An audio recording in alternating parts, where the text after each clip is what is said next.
स्वागत है आपका अपने परिवार उड़ान में। मैं मनीष आपके साथ भरूंगा उड़ान सफलता की ओर। डियर फ्रेंड्स, आज मैं रोजगार विद अंकित भाटी बुक का सीरीज 6 लेकर आया हूं। इससे पहले हमारे टीम के द्वारा सीरीज 1, 2, 3, 4, 5 यानी हिस्ट्री के 250 क्वेश्चंस करा दिए गए हैं जबरदस्त तरीके से। और मैं बताना चाहूंगा दोस्त, यूट्यूब पर भी वो क्लास, रोजगार विद अंकित भाटी क्लास में भी वो कंटेंट नहीं मिल सकता जो किताब में दिया गया है। ये पहले मैं बता चुका हूं। और जैसा कि हमारे टीम के द्वारा बताया गया है दोस्त, कि सबसे पहले आपका जीके जीएस का, उसके बाद हिंदी का, उसके बाद रीजनिंग का, उसके बाद मैथ का, यानी पूरे किताब का एनालिसिस कराया जाएगा। ये पहले ही आपको बताया गया है डियर फ्रेंड्स। तो समय का नुकसान ना करते और उसके बाद जैसे ही दिसंबर मंथ से पहले पूरी किताब का एनालिसिस करा दिया जाएगा जबरदस्त तरीके से। और उसके बाद एग्जामपुर का जो किताब है उसका कराया जाएगा। तो समय का नुकसान ना करते हुए शुरू करते हैं क्लास को। जबरदस्त सेशन को ज़्यादा से ज़्यादा शेयर और सब्सक्राइब कीजिएगा। एक बार कहना चाहूँगा कि हो चुका आगाज रण का युग बदलने की तैयारी है। हो चुका आगाज रण का युग बदलने की तैयारी है।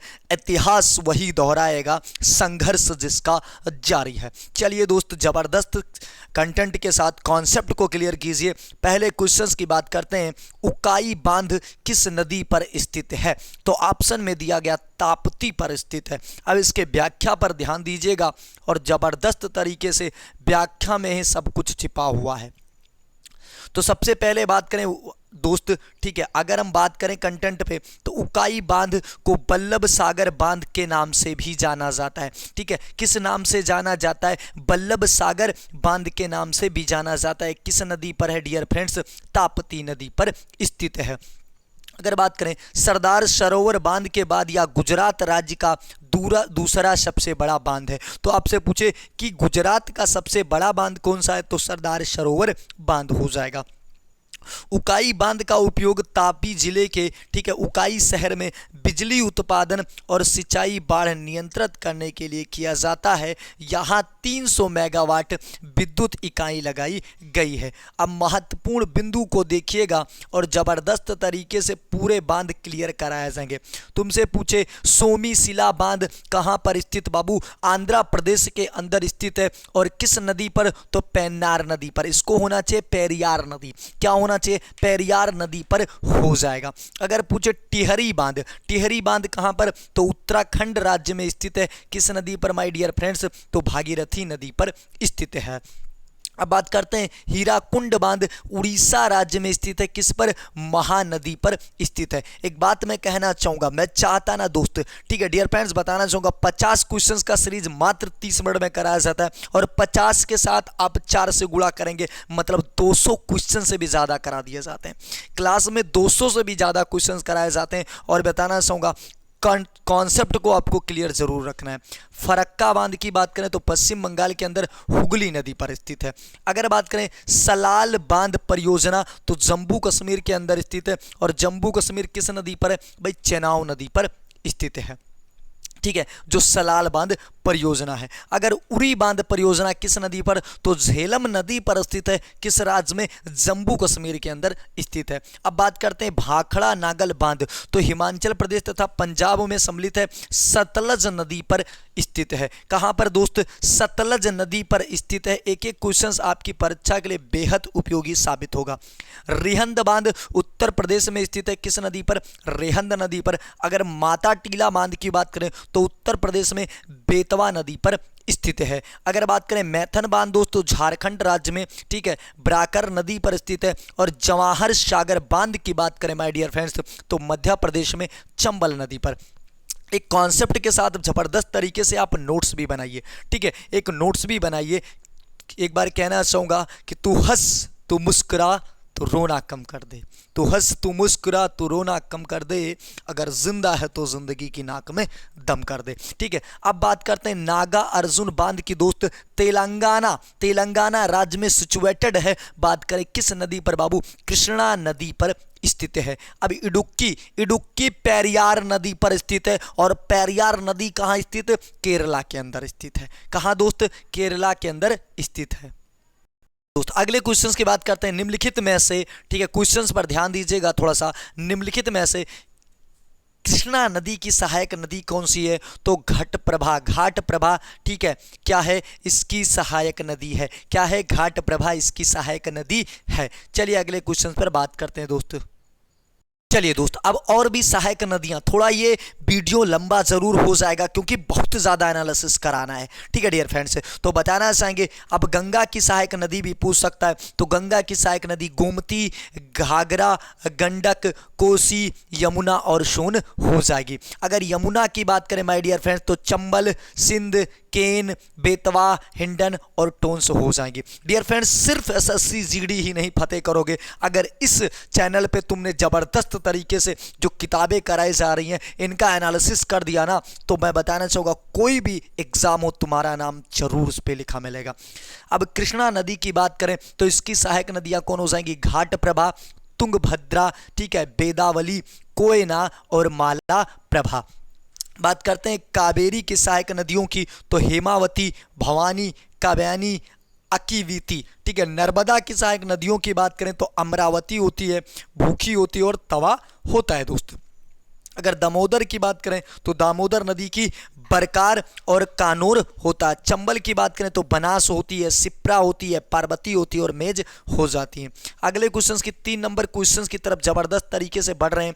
क्वेश्चंस पर ध्यान दीजिएगा। क्वेश्चन दिया गया, गर्म महासागरीय धाराएं के निकट उत्पन्न हुई और ध्रुवों की ओर गतिमान होती है, तो क्या होती है भैया? भूमध्य रेखा के निकट उत्पन्न होती है। जो गर्म महासागरीय धाराएं होती हैं वो किसके निकट उत्पन्न होती बाबू? तो भूमध्य सागर के निकट उत्पन्न होती हैं। चलिए अब हम कुछ बात करेंगे क्वेश्चंस को, ठीक है, एनालिसिस करेंगे। बात करें गर्म महासागरीय धाराएं निम्न अक्षांशों से उच्च अक्षांशों तक गमन करती है। किधर से? निम्न अक्षांश से उच्च स्थान की अक्षांश की ओर। इन जलधाराओं का तापमान मार्ग में आने वाली जल के तापमान से अधिक होता है या भूमध्य रेखा पर उत्पन्न होती है। अब हम कुछ बात करते हैं अटलांटिक महासागर की, ठीक है, बात करेंगे अटलांटिक महासागर की जलधाराओं की। अगर बात करें खाड़ी की जो उत्तर स्ट्रीम होती है वो गर्म होती है। ब्राज़ील की धारा क्या है? गर्म है। अगर बात करें कैनेरी की धारा तो ठंडी जलधारा। लब्राडोर की जो है वो ठंडी जलधारा। आपसे पूछा जाता है इनमें से कौन सी जो जलधाराएं हैं वो ठंडी हैं या कौन सी गर्म है, तो आपको याद रखना ये पूछ सकता है कौन सी अटलांटिक महासागर की जलधाराएं, तो आप कहेंगे ग्रीनलैंड, लैब्राडोर, कैनरी, ये सब ठंडी जलधाराएं। फॉकलैंड, ठीक है, ग्रीन बगुला केला क्यों फाक रहा है, ऐसे करके तुम याद करते थे ना ट्रिक से। चलिए प्रशांत महासागर की बात करें तो एक अलास्का की धारा हो जाएगी और एक हो जाएगी क्यूरोसिया की, दोनों गर्म जल धाराएं हो जाएंगी। चलिए अगले क्वेश्चन पर बात करते हैं दोस्त। चलिए दोस्त अगला क्वेश्चन पूछा गया कि भारत के कितने राज्यों की सीमा सिक्किम से जुड़ी है।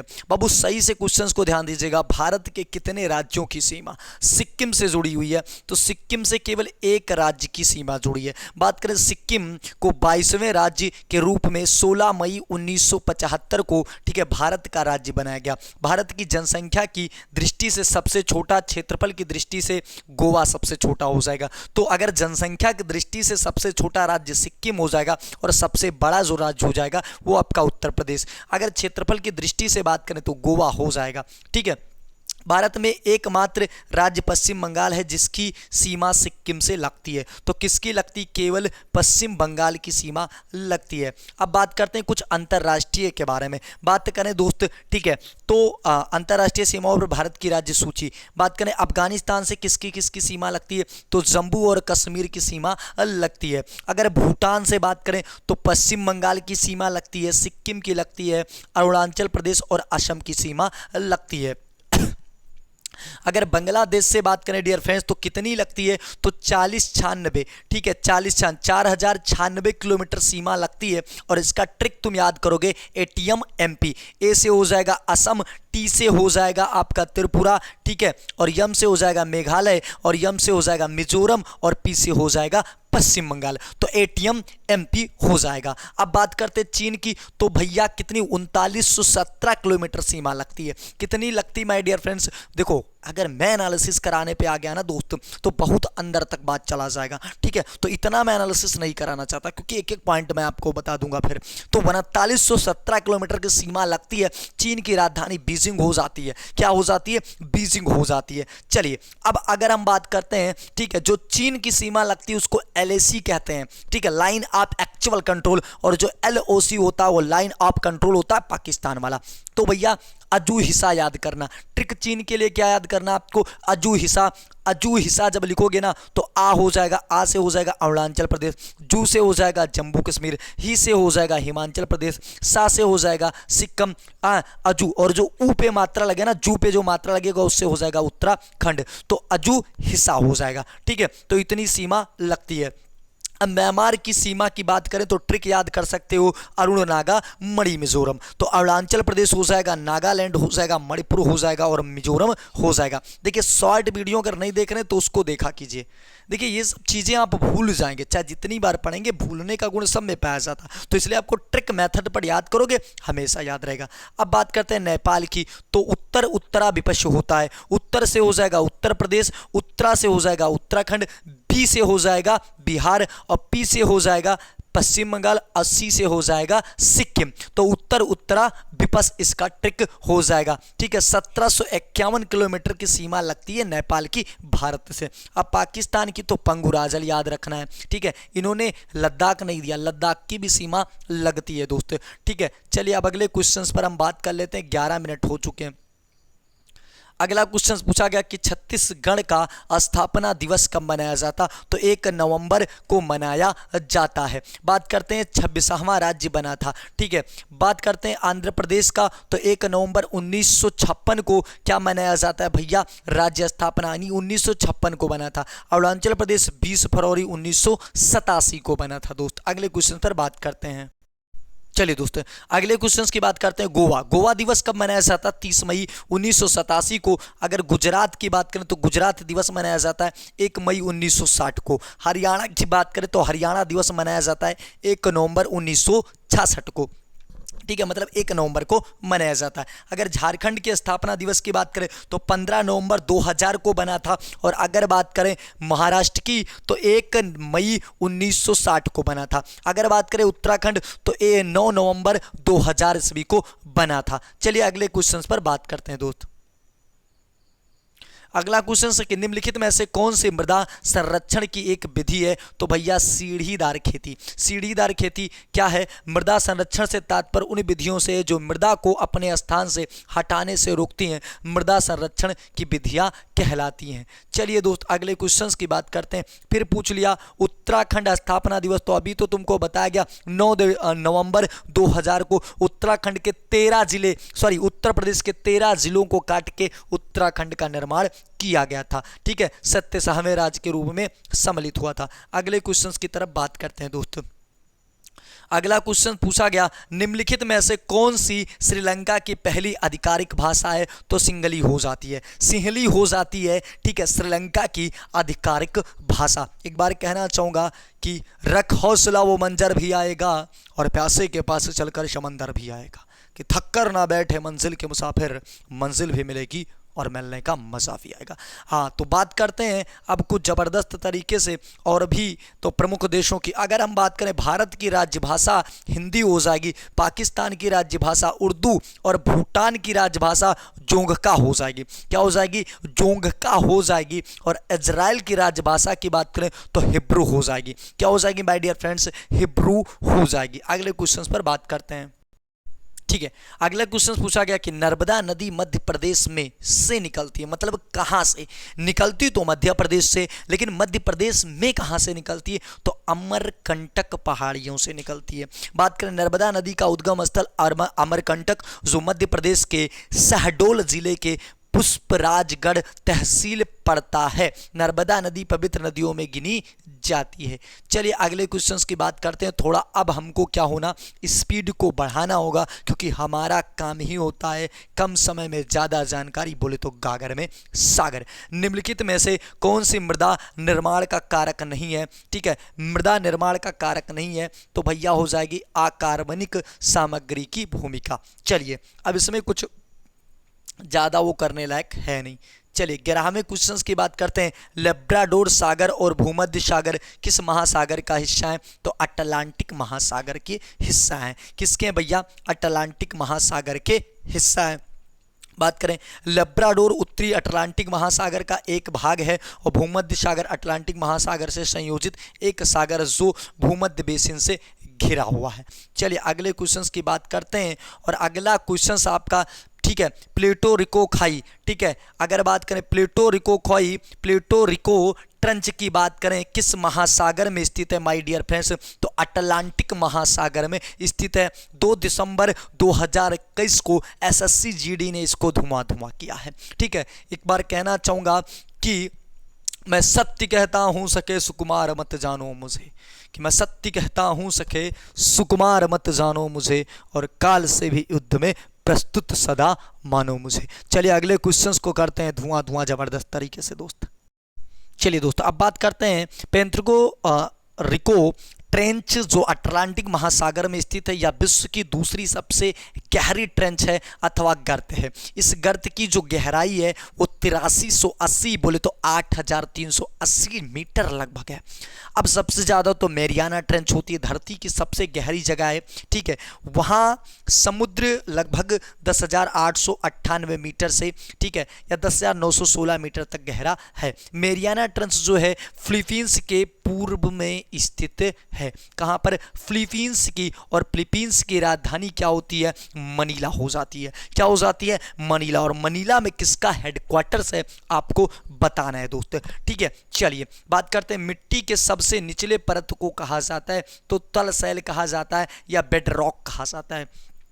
तो तलशिला पृथ्वी व अन्य स्थलीय ग्रहों में उनकी ऊपरी सतह के नीचे संगठित पत्थर को कहते हैं दोस्त। चलिए अगले क्वेश्चंस की तरफ बढ़ते हैं और जबरदस्त क्वेश्चंस आ चुका है। हिंद महासागर में कौन सा समुद्री बंदरगाह स्थित है? मतलब बोले तो धुआं। हिंद महासागर में कौन सा समुद्री बंदरगाह? तो कोची पोर्ट जो कि केरला के अंदर स्थित है दोस्त। हिंद महासागर में कई समुद्र बंदरगाह स्थित हैं जैसे जवाहरलाल नेहरू पोर्ट ट्रस्ट, इसके बाद नवी मुंबई हो गया, इसके बाद कोची पोर्ट्स हो गया, इसके बाद केरला आदि हो गया। चलिए दोस्त अगले क्वेश्चंस की तरफ बढ़ते हैं और जबरदस्त तरीके से, ठीक है, उत्साह बनाए रखिए, ठीक है। चलिए दोस्त तमिलनाडु बात करें, आंध्र प्रदेश और केरल।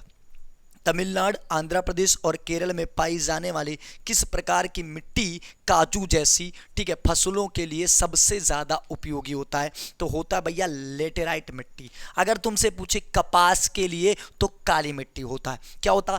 काली मिट्टी होता है। और मिट्टी में कौन कौन से खनिज पोषक तत्व पाए जाते हैं? तो आपको याद करना है KNP, मतलब KNP। अब तुम सोच रहे KNP क्या है? बोले तो पोटेशियम, ठीक है, और N से क्या हो जाएगा? नाइट्रोजन, और P से हो जाएगा फास्फोरस। क्या हो जाएगा? फास्फोरस। तो क्या क्या पाया जाता? पोटेशियम पाया जाता, नाइट्रोजन पाया जाता और फास्फोरस पाया जाता है। बात करें काजू की फसल के लिए सबसे उपयुक्त मिट्टी लाल लेटेराइट मिट्टी होती है। इसकी खेती केरला, आंध्र प्रदेश और तमिलनाडु के अंदर होती है। 16वें क्वेश्चंस पर ध्यान दे लेना, ठीक है। निम्नलिखित में ऐसे कौन सा ऊर्जा का एक पारंपरिक स्रोत है? भैया 3 दिसंबर 2021 का पेपर है और इसको तुम्हें धुआं करना ही होगा। चलिए ठीक है, तो इसका आंसर हो जाएगा कोयला। क्या हो जाएगा?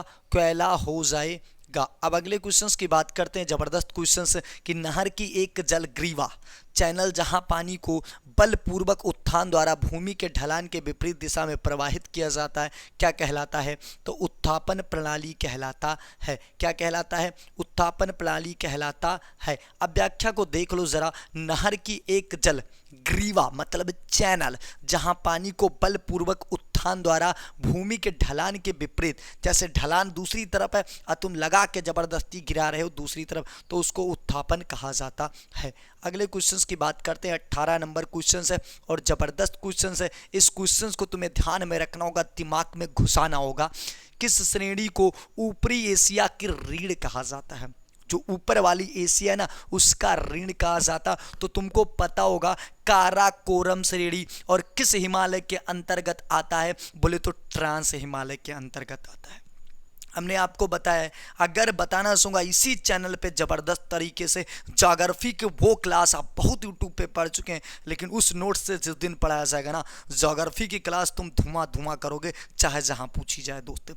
ठीक है, चलिए तो बात करते हैं काराकोरम। तो ट्रांस हिमालय का निर्माण भैया हिमालय से भी पहले हुआ था, ये पॉइंट याद करना है। ठीक है, और जो ये काराकोरम आता है ना ट्रांस हिमालय के अंतर्गत आता है। चलो हम इस पर करते हैं बृहद चर्चा, इनकी किताब में क्या दिया गया उसके बाद हम बात करते हैं। चलिए, तो काराकोरम श्रेणी हिमालय पर्वत का ही एक भाग है। इसका प्राचीन नाम कृष्णागिरी था। काराकोरम का पुराना नाम क्या था माय डियर फ्रेंड्स? बिल्कुल सही है, कृष्णागिरी था। काराकोरम किर्गिज भाषा का शब्द है जिसका अर्थ होता है काली भूरी भूरी मिट्टी। इसका विस्तार भारत, पाकिस्तान तथा चीन में है। इसे उच्च एशिया का ऋण कहा जाता है। तो किसे उच्च एशिया का ऋण कहा जाता भाई साहब? तो ये कहा जाता काराकोरम दर्रा को। बात करें लद्दाख, तो लद्दाख जो श्रेणी है जम्मू कश्मीर के अंदर स्थित। अगर जस्कर की बात करें तो जम्मू कश्मीर के अंदर, अगर पीर पंजाल तो ये जम्मू कश्मीर के अंदर स्थित है।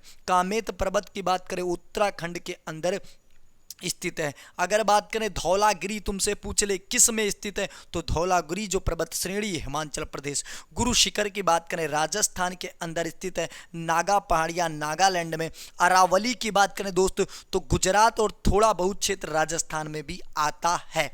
अगर बात करें माउंट आबू तो राजस्थान हो जाएगा, सतपुड़ा मध्य प्रदेश के अंदर, और अजंता की जो श्रेणी है ये महाराष्ट्र के अंदर स्थित है। अगर तुमने नोट्स नहीं बना रहे हो तो नोट्स बनाओ दोस्त, ठीक है, नोट्स बनाओ। ये स्क्रीनशॉट से नहीं होगा, स्क्रीनशॉट से तुम्हारा कल्याण नहीं हो सकता।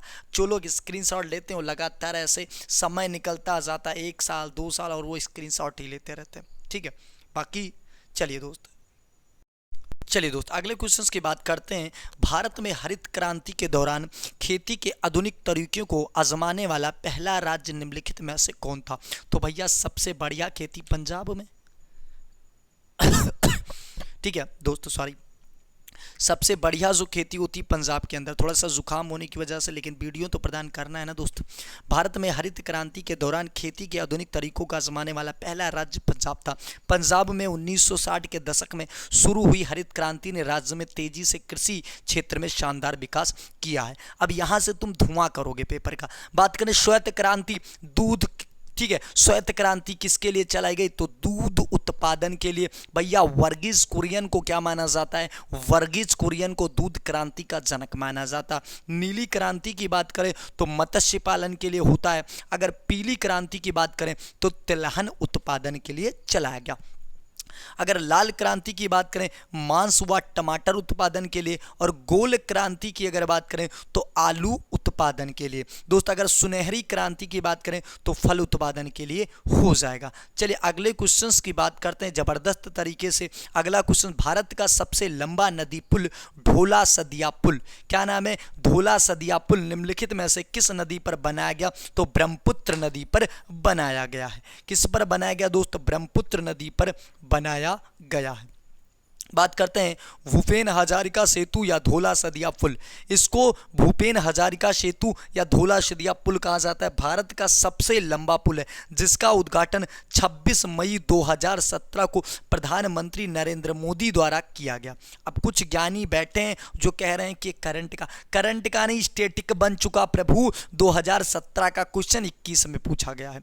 तो भैया 9.15 किलोमीटर लंबा सेतु लोहित नदी पर बना है। किस नदी पर बना माय डियर फ्रेंड्स? लोहित नदी पर बना है। तो अगली बार पूछ सकता है किस नदी पर बना है। जो ब्रह्मपुत्र नदी का एक भाग है, मुख्य उपनदी है। इसका एक छोर अरुणाचल प्रदेश के ढोला कस्बे में और दूसरा असम के तिस्कुनिया जिले के सदिया कस्बे में स्थित है। चलिए अगले क्वेश्चंस की तरफ बढ़ते हैं। 21 नंबर क्वेश्चंस पर आ चुके हैं। निम्नलिखित में से किस राज्य में एक आधिकारिक रामसर स्थल लोनार झील स्थित है? तो लोनार आपको पता होगा महाराष्ट्र के अंदर स्थित है। एसएससी जीडी 3 दिसंबर 2021 को क्वेश्चंस पूछा गया।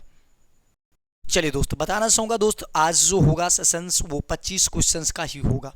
ठीक है, हमारे टीम के द्वारा 50 क्वेश्चंस कराया जाता है, लेकिन मैं देख रहा हूँ दोस्तों जो ज्योग्राफी का है वो काफ़ी लंबा व्याख्या करना पड़ा है। लगभग आपको 25 क्वेश्चंस के माध्यम से 100 क्वेश्चंस करा दिए गए। तो ज़्यादा लेंदी मैं वीडियो नहीं करना चाहता। हाँ, अगले वीडियो में तुरंत आपको 50 क्वेश्चन दिए जाएंगे, क्योंकि हमारा 50 का सीरीज होता है, ठीक है। फिर भी अभी क्लास चलने दे रहे हैं, देख रहे हैं, अगर हो जाएगा तो 50 कर दिया जाएगा। रामसर स्थल का आशय ऐसे आर्द्रभूमि के क्षेत्र से जो जैव विविधता के लिए बहुत महत्वपूर्ण है। उन महत्वपूर्ण स्थलों को रामसर संधि के अंतर्गत, ठीक है, कन्वेंशन जो हुआ था रामसर, वो 1975 से प्रभावी हुआ था। भारत में वर्तमान में 75 रामसर स्थल हैं। डियर फ्रेंड्स, मैंने रामसर स्थल की 75 की वीडियो कराई है, ठीक, वो भी यूपी पैट के लिए। अब तुम दिमाग लगा रहे हो ऊपर यूपी पैट का लगा हुआ है तो तुम नहीं देखोगे यार, जब डिफरेंस नहीं है, वही सेम चीज़ है, तो क्यों नहीं देखोगे, उसको आपको देखना है, ठीक है। बोर्ड पे मत जाओ, तुम्हें ये देखना है रामसर साइड दिया, बस देख लेना। तो लोनार झील यहीं पर स्थित है, महाराष्ट्र के अंदर। चलिए अगले क्वेश्चंस की बात करते हैं दोस्त, जबरदस्त तरीके से देखिएगा। बड़ा लाचा दर्रा, ठीक है, बड़ा लाचा दर्रा किस नदी पर स्थित, मतलब किस नदी, बड़े लाचे दर्रे दोनों किनारे से निकलने वाली दो जल धाराएं चंद्र और भागा निम्न में से कौन सी नदी पर बनाती हैं? तो चेनाब नदी पर। चेनाब की दुल्हन, ठीक है, ठीक है, ट्रिक बाद में बताएंगे। चंद्र और भागा नामक दो धाराएं बड़ा लाचा दर्रे के विपरीत किनारे पर गुजरती हैं और चेनाब नदी में मिलती हैं। चेनाब का पानी भारत और पाकिस्तान द्वारा सिंधु जल समझौते के, ठीक है, शर्त अनुसार साझा किया जाता है। चलिए अगले क्वेश्चन पर बात करते हैं दोस्तों। 23 नंबर क्वेश्चन की बात करते हैं। निम्नलिखित में से कौन सा संग्रहालय कटक में स्थित है? तो नेताजी का जन्म स्थल जो है वो संग्रहालय कटक में स्थित है। बात करें नेताजी सुभाष चंद्र बोस जिस घर में रहते थे उसका नाम जानकीनाथ भवन था, जिसे बाद में एक संग्रहालय में परिवर्तित कर दिया गया। या पर्यटकों में काफ़ी लोकप्रिय है। चलिए अब अगले क्वेश्चन पर बात करते हैं। कुछ संग्रहालय को हम देख लेते हैं। अगर तुमसे पूछे राष्ट्रीय संग्रहालय दिल्ली के अंदर स्थित है, भारतीय संग्रहालय कोलकाता के अंदर, सलार जंग संग्रहालय हैदराबाद के अंदर स्थित है, बात करें प्रिंस ऑफ वेल्स संग्रहालय जो मुंबई के अंदर स्थित है, सरकारी संग्रहालय चेन्नई के अंदर, और नेपियर संग्रहालय तिरुवनंतपुरम में स्थित है। 24 नंबर क्वेश्चन की बात करते हैं दोस्त कि भारतीय वन्य जीव संरक्षण अधिनियम कब लागू हुआ था? ठीक है, भारतीय वन्यजीव संरक्षण अधिनियम किस वर्ष लागू हुआ था? तो भैया 1972 में लागू हुआ था। ठीक है, चलिए अगले क्वेश्चन पर बात करते हैं। चलिए दोस्त 25 नंबर क्वेश्चन की बात करते हैं। थोड़ा साफ नहीं दिख रहा होगा।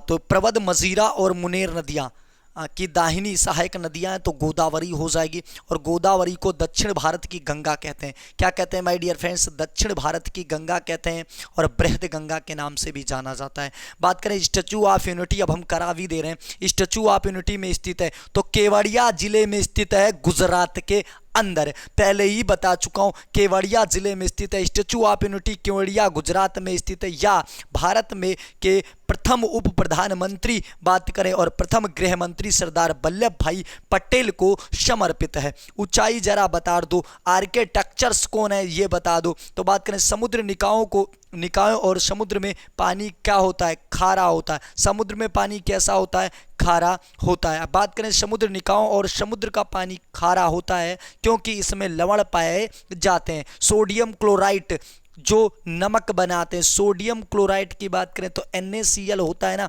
NaCl, Na से हो जाएगा सोडियम और Cl से हो जाएगा क्लोरीन। जब तुम सोडियम प्लस क्लोरीन को अगर बताओ तुम दोस्त NaCl ही क्यों बना, अगर तुमने साइंस पढ़ा, चलो आज साइंस का भी टेस्ट होगा थोड़ा सा। अगर तुमने साइंस पढ़ा है ना तो Na और Cl कैसे बना? तो देखो Na होता ना, तुम 9th क्लास पढ़ोगे, अब Na होता और Cl होता। अगर Na की बात करें संयोजकता बोले तो वैलेंसी कितनी होती बाबू? 1 होती है। प्लस की 1 या माइनस की, तो प्लस की 1 होती है, उससे कोई मतलब प्लस माइनस से नहीं है। अगर हम बात करें Cl की कितनी होती है तो Cl की बाबू कितनी होती है? Cl की 1 होती है माइनस की, तो ये 1 से 1 कट जाएगा, बन जाएगा NaCl। ठीक है, लेकिन अगर ऑक्सीजन की अपक्रिया करा दें सोडियम की तो Na2O बन जाएगा, Na2O बन जाएगा सोडियम का, ठीक है, सोडियम ऑक्साइड का। चलिए तो ये चीज हो गया। अगले क्वेश्चंस की तरफ बढ़ रहे हैं जबरदस्त तरीके से। 28 नंबर क्वेश्चंस पर पहुंच चुके हैं। 30 मिनट का वीडियो होगा, टोटल आपके 30 क्वेश्चंस करा दिए जाएंगे। अगर बात करें कौन सी नदी और ताप्ती नदी एक दूसरे के लगभग समांतर बहती हैं लेकिन विपरीत दिशाओं में खुद को खाली कर देती हैं? तो ऑप्शन 4 दिख रहे हैं, तुम दमखम अपना दिखा दो भैया। SSC GD 3 दिसंबर 2021 को दिया गया है। एक ही क्वेश्चन तुम्हारे लिए छोड़ा गया, चलो ऑप्शन बताओ। ठीक है, तो आंसर हो जाएगा नर्मदा। ठीक है, तुमने सोच लिया, हो जाएगा आंसर नर्मदा। चलिए आगे देखते हैं। ठीक है, तो दोस्त आज के लिए इतना ही। अगर चैनल पर नए हैं तो चैनल को सब्सक्राइब कर लीजिए, क्योंकि दोस्त ज़्यादा लंबी वीडियो हो जाएगी। और अब बताना चाहूँगा, हमारा टारगेट 50 क्वेश्चन का था। ठीक है, 20 क्वेश्चंस बचे हैं, तो प्रयास हमारा रहेगा। लेकिन दोस्त चलिए अगले क्वेश्चन पर हम बात कर लेते हैं। थोड़ा सा क्वेश्चंस बहुत ज़्यादा लेंदी हो जाएंगे, तो इसलिए आज के लिए इतना ही। देखिए अगला क्वेश्चन है, रोजगार पब्लिकेशन की बुक है। तो आज के लिए इतना ही। अगर चैनल पर नए तो चैनल को ज़्यादा से ज़्यादा शेयर कीजिए और सब्सक्राइब कीजिए। अगले सेशन में और भी जोश के साथ, ठीक है, मिलेंगे। एक बार कहना चाहूँगा कि हो गई है पीर पर्वत से पिघलनी चाहिए, फिर हिमालय से कोई गंगा निकलनी चाहिए। और सिर्फ हंगामा खड़ा करना मेरा मकसद नहीं, कि सिर्फ हंगामा खड़ा करना मेरा मकसद नहीं, मेरी कोशिश है कि ये सूरत बदलनी चाहिए। जय हिंद, जय भारत, जय उड़ान, कर बजे उड़ान।